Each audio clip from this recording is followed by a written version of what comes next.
In this five-part series on music and AI, filmed at the 2024 Marketing AI Conference, or MACON, I sit down with composer Ruby King to discuss AI, music, and the future of creativity. This is part two, The Human Touch, Imperfections and Intent. Let's try another piece that we're going to switch to something that's theoretically a Viennese waltz. We'll find out if it actually is or not.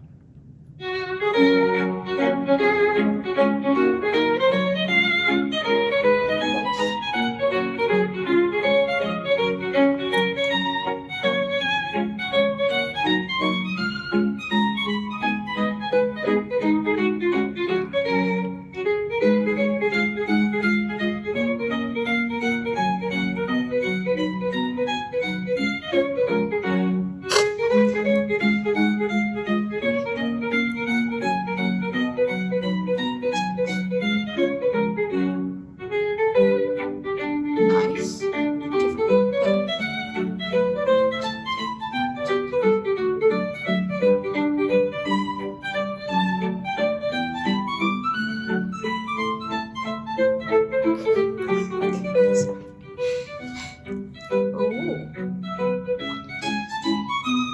Still waltz. Very slow. Ooh. Round.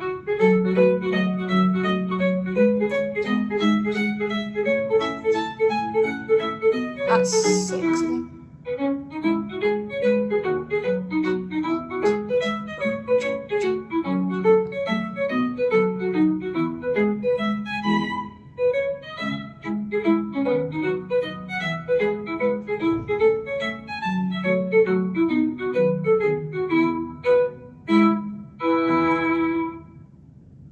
Okay. So what was that? How was that? It was very interesting. It was quite nice. Okay. It was quite nice. And the first thing I was noticing was, again, sort of going into like, how was this recorded if it was by humans? And it sounded like, I could have been wrong because I'm sat like away from it, but it sounded like it was a bit of crackle on the recording. Interesting. Like a little bit. And I was kind of wondering, it sounded like a recording that my old violin teacher would give me from her like cassettes, and it was like, this is what the piece you are playing, and it was recorded a very long time ago in black and white, and like it's just the EQ as well, like the quality of the sound. It didn't sound like it was recorded. It didn't sound like I was in the room with it. Mm-hmm. And that's not a bad thing. It's just it sounded like older recordings. So I'm wondering if maybe the info it was fed was from past. Highly likely. Yeah, okay. As to whether it's a Viennese waltz, I can't answer that because I don't have... I can't be sure enough. I'm not an expert, and someone will shoot me down online if I say one or the other thing, so I'm going to back out of that one slowly. Okay. But it started faster, and it had some really slow bits in it. That was nice. I was surprised by how many different sections there were that seemed to be trying to do a theme and variation. Mm-hmm. I'm not completely sure it did do a theme and variation because I think it might have forgotten exactly what it did, or the music wasn't memorable enough to remember. I would have to look at the actual notes themselves and listen to it quite a number of times more. But it sounded like it was attempting to do a theme and variation, and I think waltzes are usually 3/4 because it's a 1 2 3 1 2 3, and most of that was. I think one bit seemed to be 6 8. Is it 6 8 or 6? My music teacher's going to kill me. But sort of like where it's longer, 1 2 Right. 3 4 5 6, 1 2 3 4 5 6.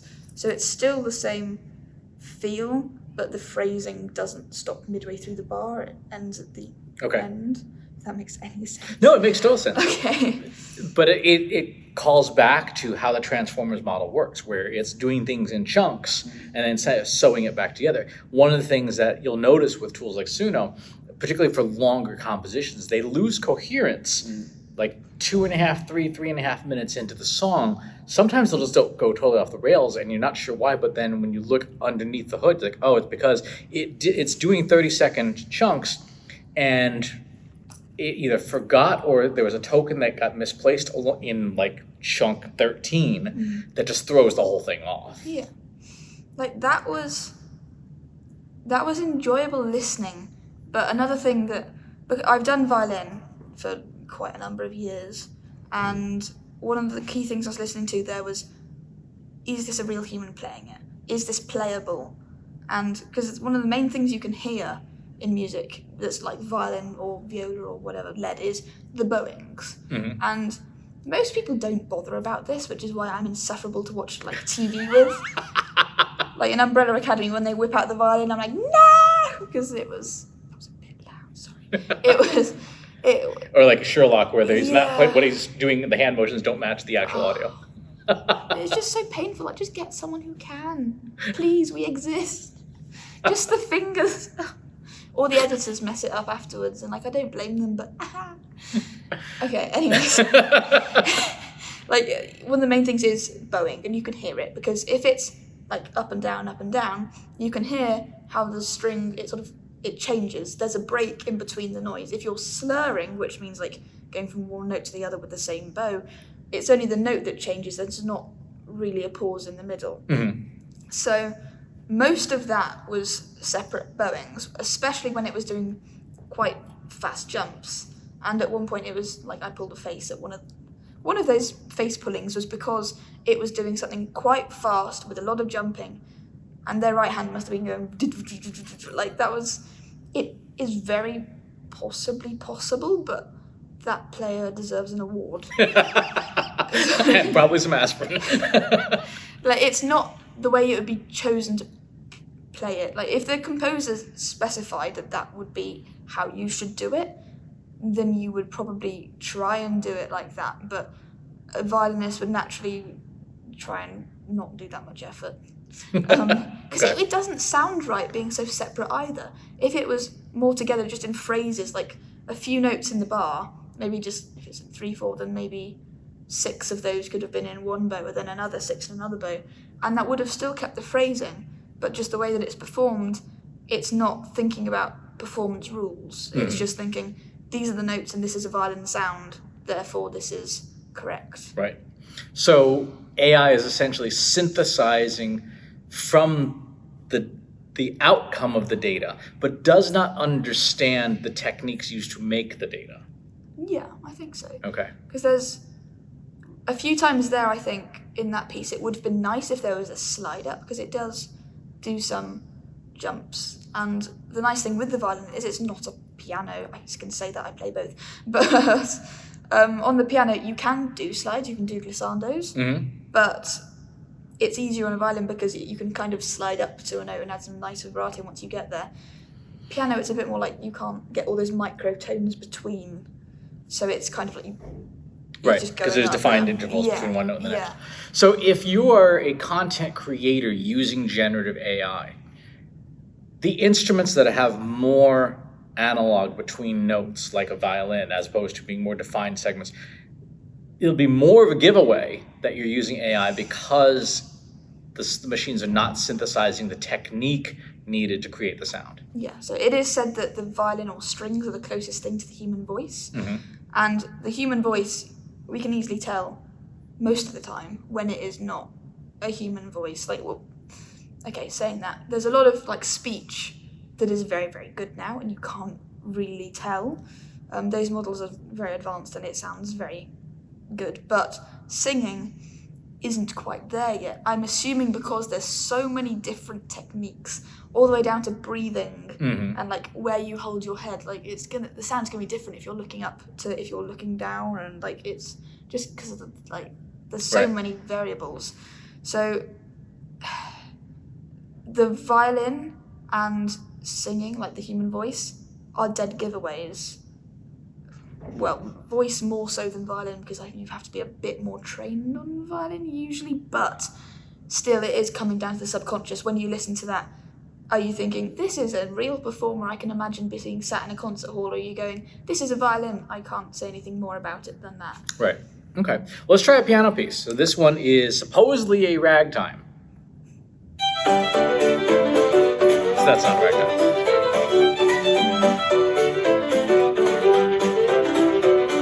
Slides in there.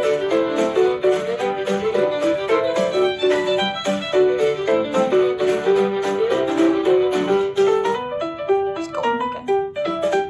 You'd expect the violin to come back in a minute.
So this is an example where it should have stopped. Unless it's. Ooh. I mean, it should have stopped if that was the intention, but if this was the intention, then that would be an impressive thing for a human to do. So. The prompt on this was just an upbeat ragtime. Then it's just, it liked what it did, and it was like, I'm going to do more before you shut me down.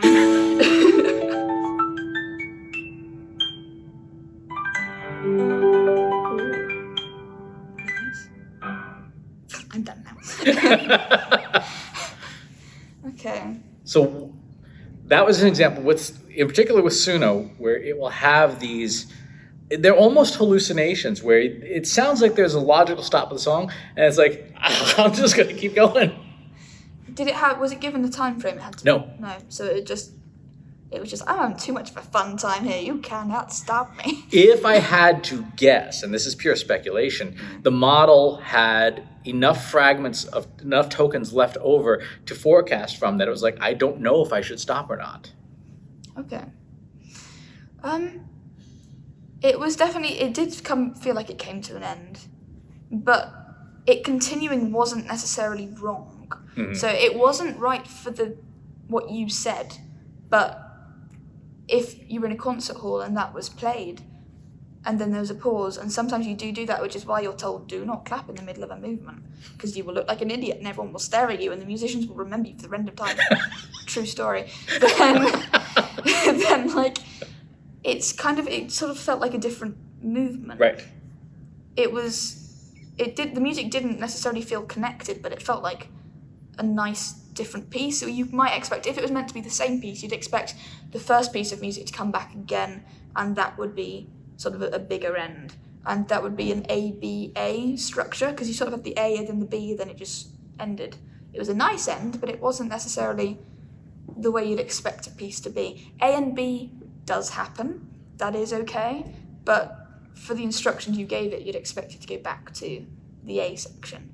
So it's not that it's wrong, it's just, it's wrong for what you asked it to do. Mm-hmm. But musically speaking, if you handed that in, it would probably be seen as a good thing that you did something creative, like a false end, and then you continued with something that was different, and it was like an oh moment, which is a good thing. So musically, it's good. Prompt-wise, not so good. Right. Okay. Let's try one more piece, and then I want to talk about how we can, for people who want to use these tools, how we can get better performance out of them. Okay. So this is the last one.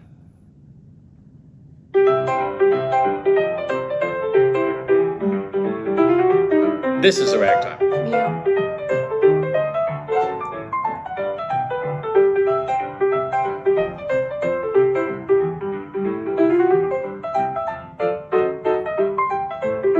Good bass line.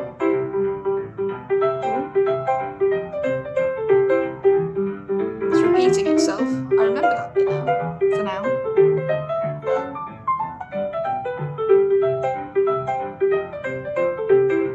Repeating itself again. It's good.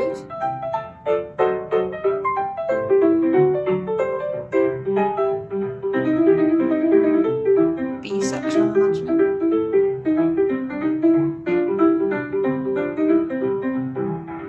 It's quite low down.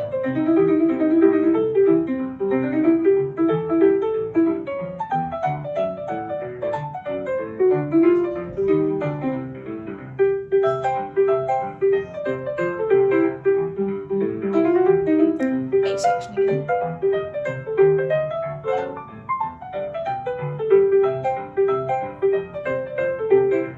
It's good as remembered it.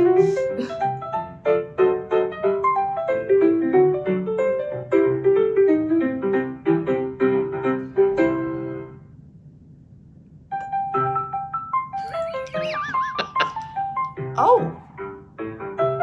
That is a variation of theme A. Ooh. That's definitely theme A.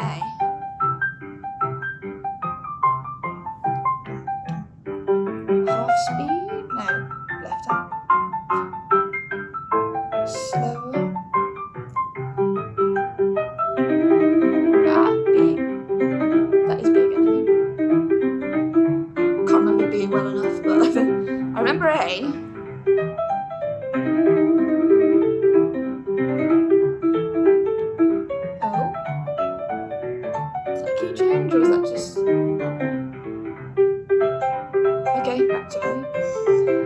longer than I thought they could be, and it's remembering itself quite well.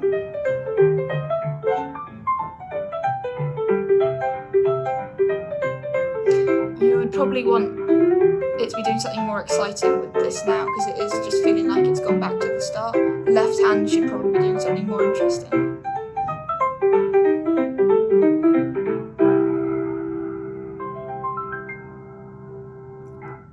It's an odd end. I mean, it's a valid end. It's not what I would have done, but it ends fairly convincingly. That concludes part 2. Thanks for tuning in, and stay tuned for part 3. See you on the next one. If you enjoyed this video, please hit the like button. Subscribe to my channel if you haven't already, and if you want to know when new videos are available, hit the bell button to be notified as soon as new content is live.